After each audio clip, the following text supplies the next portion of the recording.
Perry County officials were called to remote Heisley Lane in Rye Township around 7:30 this morning.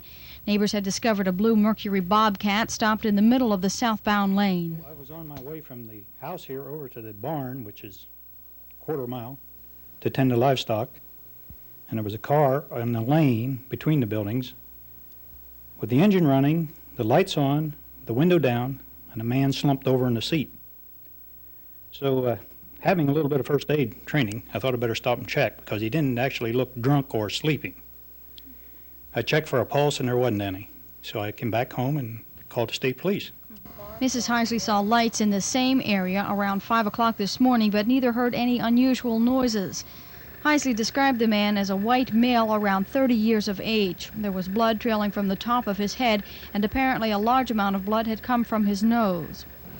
The body was removed to Carlisle Hospital, where Duncannon State Police, along with the Perry County coroner, are trying to determine the exact time and cause of death.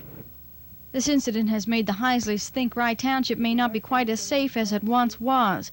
Mr. Heisley says he'll be more alert now. He says it's very picturesque, but it's fast becoming heavily populated since we have the new bridge to north end of Harrisburg. This is being built up. It's Harrisburg's bedroom now, you might say. And people bring problems. Sherry Wilson, Channel 27 News, Rye Township, Perry County.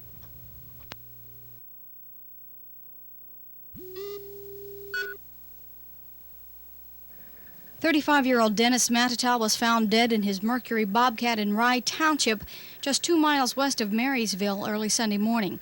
The engine was running, the lights on, and his window down." What are the results of the autopsy? Cranial wound from a gunshot.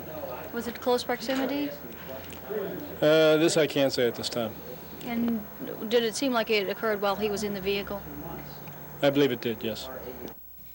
Matatal had lived in an apartment house in the 200 block of State Street in West Fairview since May of last year. Neighbors say he kept to himself. I knew him as a customer. He'd come in my store quite often. I didn't know him personally. He really wasn't too social. He'd come in, like I say, as a customer and then went on about his business. That's about the extent of it. No motive has been established at this point, and there are no suspects. However, police were able to come up with a few leads while processing Matatal's car over the weekend. Sherry Wilson, Channel 27 News, West Fairview.